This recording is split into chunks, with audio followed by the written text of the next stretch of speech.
মক্তবেতে যাব আমি কোরআন পড়িতে।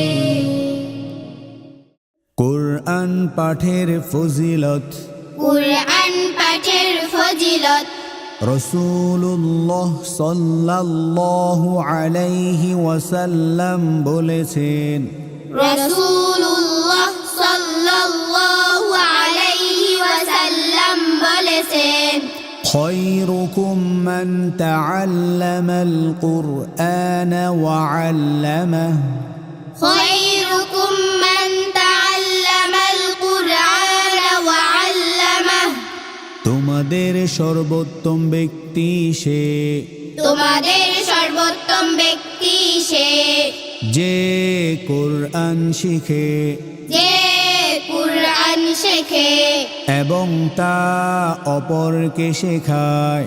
এবং তা অপরকে শেখায়।